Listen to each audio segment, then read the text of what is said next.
اعتقد ان هو اكتر شخص يليق عليه اسم الكومبو، اسم برنامجنا، لانه مفيش حاجه ما عملهاش، مفيش فن ما عمله، وعمله بحب وعمله بشغف وتميز فيه.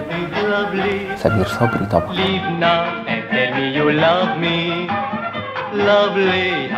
سمير صبري كان راجل الكومبو في كل حاجه، تنوع فيما يقدمه، وفي كل حاجه تنوع فيها اكتر. كمذيع عمل كذا فورمات، عمل من اول 1 تو 1 النادي الدولي، بعد كده عمل هذا المساء مذيع واقف وضيف واقف في برنامج ترفيهي وبيحصل فيه بيرفورمنس واغاني كده، عمل هذا المساء اللي احنا حضرناه. فاكر انت كمان التحقيقات اللي عملها لما سعاد حسني الله يرحمها ماتت، فكره الديتكتيف دي حاجه ما كانتش بتحصل كتير كممثل. تقدرش تقول انه احمد زكي يعني، لكن يفاجئك بتنوعه. ما هو الراجل عمل تراجيديا تقيله قوي في بالوالدين احسانا، وعمل كوميديا عالم عيال، وعمل استعراضي، وعمل اكشن، وعمل كل حاجه. سمير صبري اعتقد ان هو كان من السباقين، وكان الناس البدايات قوي في فكره البرفورمر، انه اكتر من مجرد مغني واقف قدام ميكروفون. طب ما الافلام الاستعراضيه كانت موجوده قبل اختراع سمير صبري، بس كان كبيرك تشوف المغني واقف وسط جيش من الرقصات يعني بيغني، انما انه هو يبقى جزء من التركيبه الفيجوال للاستعراض، اعتقد دي حاجه حصلت مع سمير صبري. الوان المزيكا والحاجات اللي بتتقدم كتيره، دراما وعاطفي وشعبي، انما ان شخص يبقى مقرر ان البهجه تبقى عنوان للمحتوى اللي بيقدمه، دي قليله على فكره. يعني انا لما بفتكر اغاني سمير صبري، سكر حلوه الدنيا سكر، لما بفتكر اهلا بالحب وعيده، اضحك يا ابو علي يا خفيف الدم. بالمناسبه كمان الراجل ده كان مهتم بتعريب اغاني عالميه، يعني ماما ميا لما ليه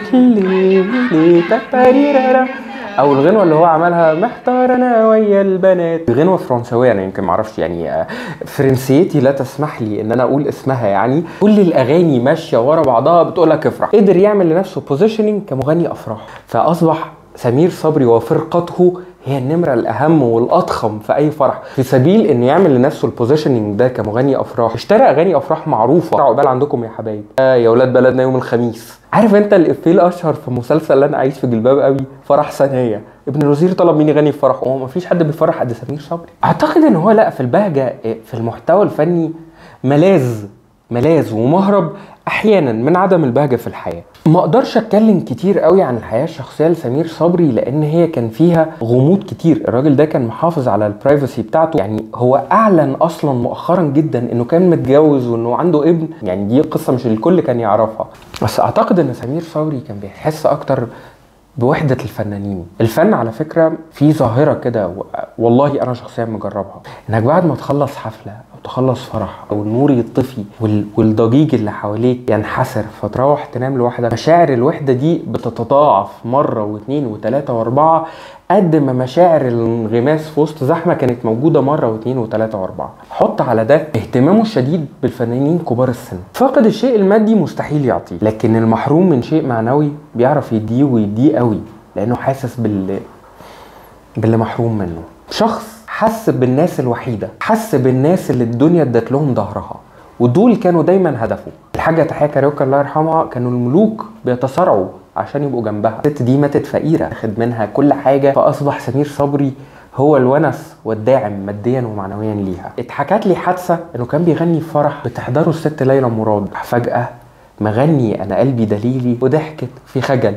وفجأة طلب منها تغنيه اغنية، وراح واخدها بايدها على المسرح، تخلص اغنيه الجمهور يطلب اغنيه، تخلص اغنيه الجمهور يطلب اغنيه، لغايه اما ليلى مراد هي اللي احيت المناسبه واحيت الغنى فيها. اهو الفنان بيبقى وحشه حد يقول له تعالى غني، تعالى اظهر، ما تقعدش لوحدك، بس ما يقدرش يروح للناس يقول لهم خدوني معاكم. هو منتظر منهم انه تعالوا لي، اندهولي، ما تسيبونيش لوحدي.